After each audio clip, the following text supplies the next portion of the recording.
Good morning kamuning! It's your boy Kuya Juicy nagbabalik for another episode of our vlog kung saan pag-uusapan natin ngayong araw ang lahat tungkol sa bike na to, ang 675 NK. Pulling up black windows once you go down. You must be crazy if you think that I'ma slow down. Don't wanna hear it talking shit, fuck the drama. Keep it coming, I'ma send you to your mama. Mr. Whip, whip, whip, get the guns out. Dropping bodies in the place till the sun's out. Can't fuck with this, I'm going to try. Cause when the bullets fly, I'm the last one to die.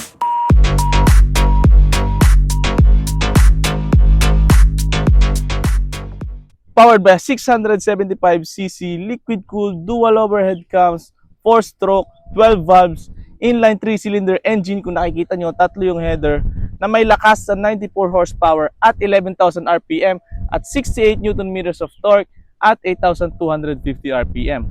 Not bad para sa isang middleweight sports naked. May wheelbase na 1,400mm na para sa akin ay hindi masama. Hindi na siya ganun kaigsi tingnan, hindi rin naman siya ganun kahaba. Ang seat height naman ay 810mm. 5'5 po yung height ko. Ganito yung itsura ko kapag sumakay ako sa bike. Kung makikita nyo, medyo tiptoe ako. Pero ang kagandahan sa bike na to, hindi siya ganun kabigat. So, mawasiwas mo rin siya. Tsaka madali siyang i-maneuver.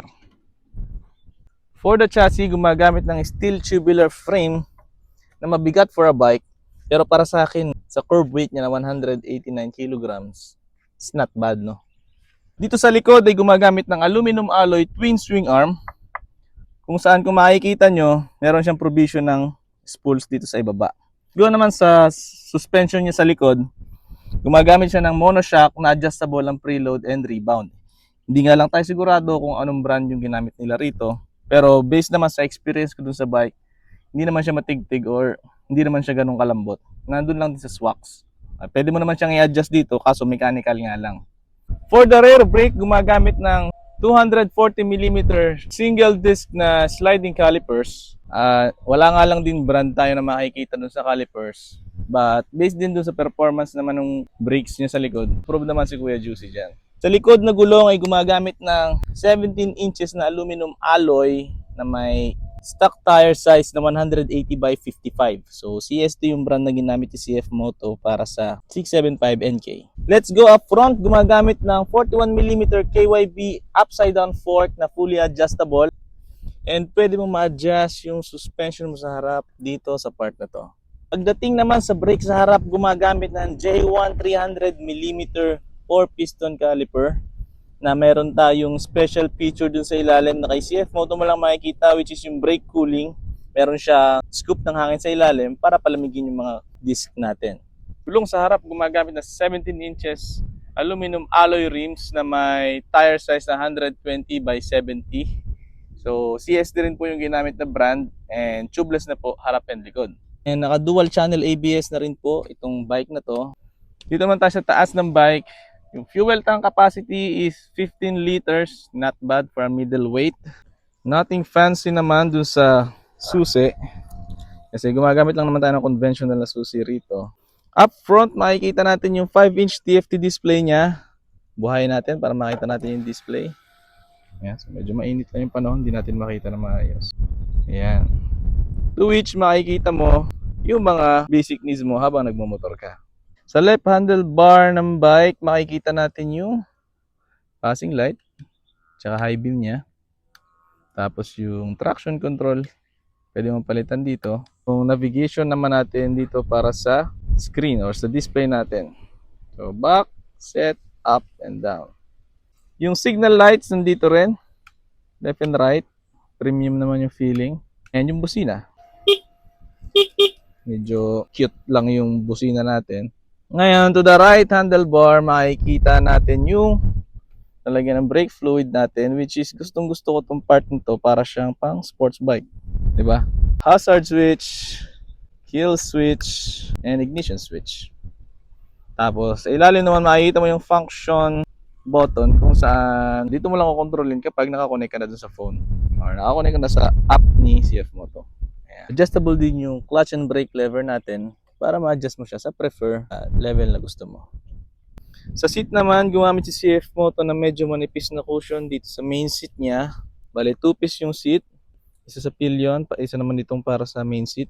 Medyo manipis lang siya pero aesthetic wise, maganda tingnan. And hindi naman siya uncomfortable sakyan. And for the pillion seat, ito yung parang bato, grabe. Hindi ka talaga magiging comfy dito. So, bahala na si Commander Juicy, baka magpalit na lang tayo ng may cushion dyan. Yung bukasan ng seat natin is nandito sa gilid. Ayan. Ganyan mo lang siya, tapos bubukas na to. Ayan, dito. I-adjust mo lang ng konti pababa, and tanggal mo na siya. So wala ka naman masyadong malalagay dito since napakanipis naman kasi. Ngayon, aesthetic wise, pag-usapan natin yung motor. Ayan, ikutan natin para makita nyo. Yan.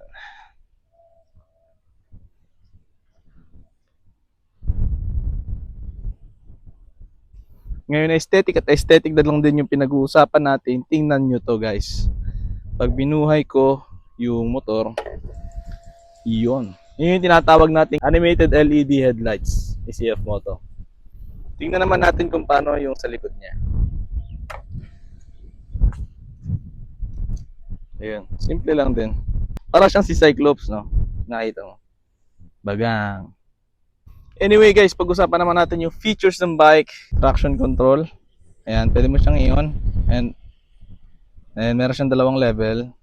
Traction control 1, traction control 2. Ayan, kung makikita nyo na sa gilid, doon siya nagpapalit siya ron. Pwede mo rin siyang i-off.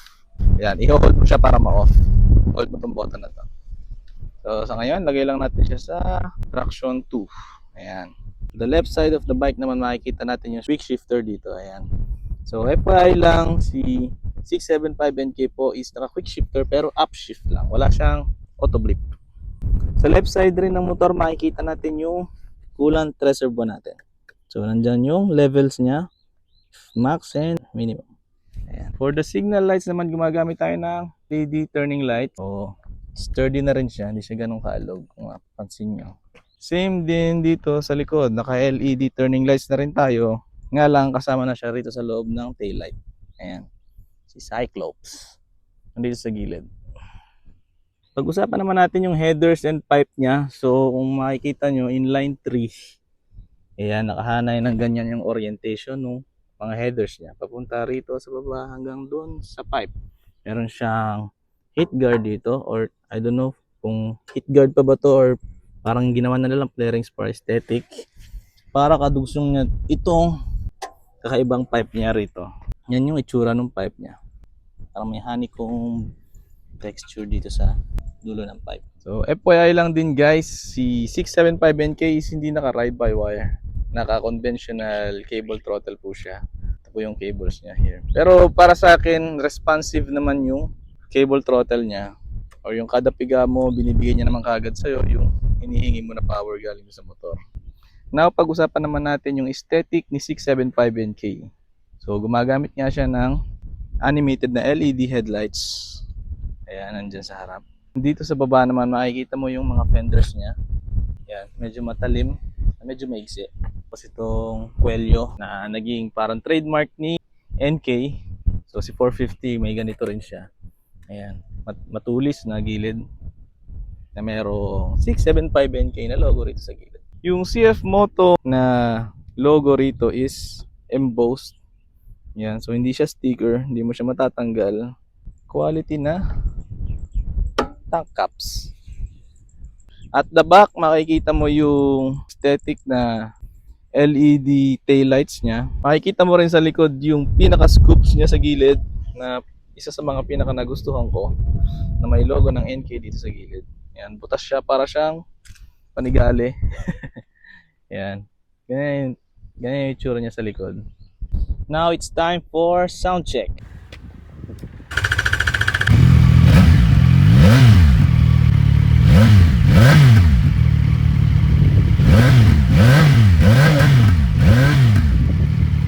Now natapos na natin pag-usapan ng specs at features itong bike na to. Pag-usapan naman natin kung paano siya mag-perform sa kalsada.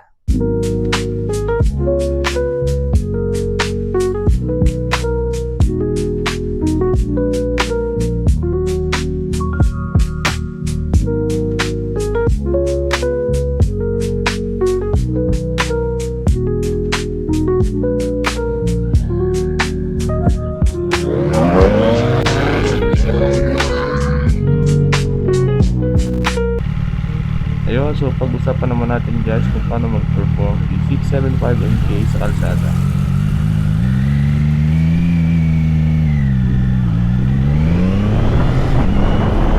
Grabe, ramdam mo talaga yung tagos kada piga. Katulad ng sinasabi ko sa inyo kanina sa lahat ng red brake, ramdam mo talaga yung power. The bike feels really lightweight, lalo na kapag daladala mo na siya.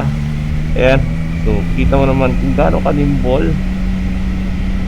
Katulad nga ng sabi ko kanina, the bike weighs 189 kg, pero hindi mo na siya mararamdaman once nananakbo ka na. Yung position mo sa bike, hindi ko naman siya masasabing totally aggressive. Medyo upright pa din yung position ko, kung makikita nyo. Ayan. So pag-usapan naman natin kung anong pakiramdam ng upuan. So sabi ko nga sa inyo kanina, medyo manipis yung cushion ng seat natin, pero hindi mo naman mararamdaman yung nipis pag nakasakay ka na, since manipis naman yung upuan. I mean, makitid naman yung upuan niya. So pasok na pasok yung dalawang hita mo. Ayan. So since naman ako yung bike, hindi naman ako nakakaramdam ng ngalay sa puwetan. Sa braso medyo, kasi yun nga, medyo aggressive yung riding position natin, pero yung likod ko is relax. Ayan, so paglabas natin dito sa subdivision, subukan naman natin yung power ng bike. So kasama ko nga pala yung utol ko ngayon, sinamahan niya ako pagre-review dito sa Catalina Residences. Catalina Residences, pero hindi ko alam, basta Catalina. Ayan.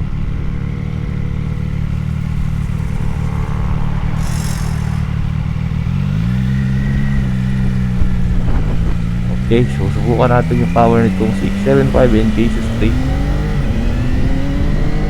Woo!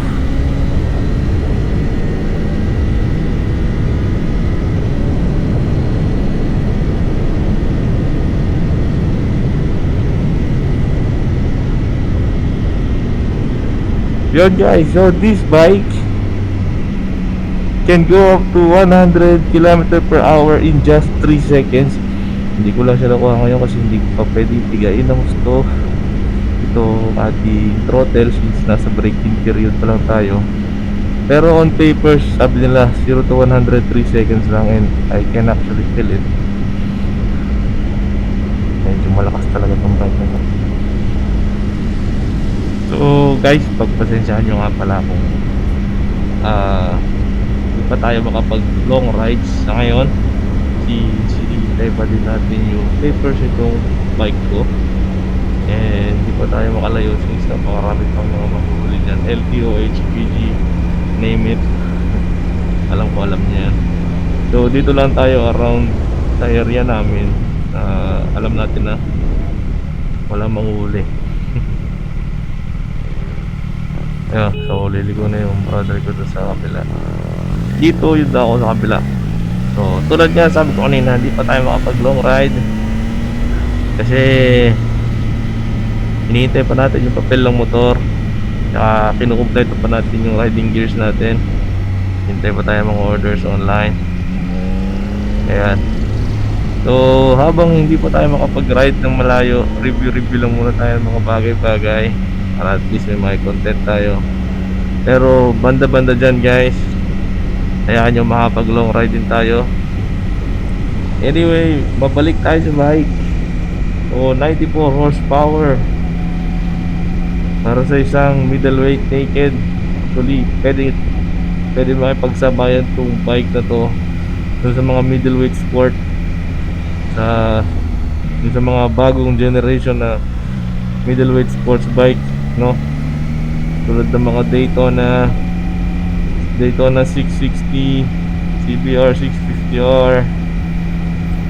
Alam mo, yun naman yung maganda rito kay CF Moto, no?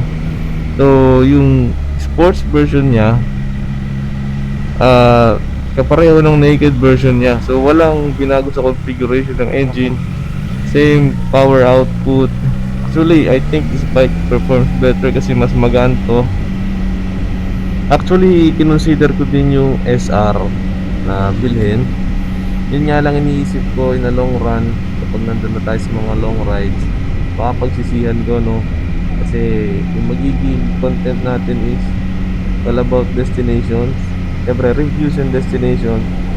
So kung magkakaroon tayo ng mga long ride tapos sports bike yung gamit natin, alam mo na, masakit sa likod, baka mapalda tayo masyado. So kinonsider natin itong 675. Actually yung price point ni SR at yung price point ni NK, hindi sila nagkakalayo. Meron lang siyang difference na almost 30k. Ayan. So yung price nga pala ng 675 NK is 409,900. Ayan, so pag binili nyo ng straight cash, may mga options din naman tayo na installment. Hindi na nga lang natin nausisa kung ano yung mga terms. And yung SR, I think nasa 438 o 439. Final verdict dito sa bike. Since first big bike natin to, ma-recommend ko siya as your first big bike. Para sa akin, in terms ng weight, kung nakapag motor ka na ng kahit mga scooters or up to 200cc, kayang-kaya mo na itong dalhin. Pero kung talagang ito yung magiging first bike mo ever since dito ka mag-aaral, palagay ko dapat ka mag-consider na mag lower cc muna, kasi hindi biro yung power ng bike na to, no? Overall sa ngayon, wala pa akong masabi na disadvantage ng bike na to or dislike sa bike na to. Pero ayan nyo, gagawa tayo ng mga long term review para malaman natin kung reliable ba si CF Moto at kamusta ba si CF Moto after 1, 2, 3 years pagkabili mo. Ayun, so hanggang dito na lang po muna yung review natin. Sana po nakatulong sa inyo yung review na to. Kung natapos mo yung video natin, maraming salamat po sa pag-support sa channel natin. And kung hindi ka pa nakasubscribe, please hit the subscribe button dyan sa baba and leave a comment kung ano pa yung mga gusto nyo makita sa mga susunod na episode. Maraming salamat po and peace out.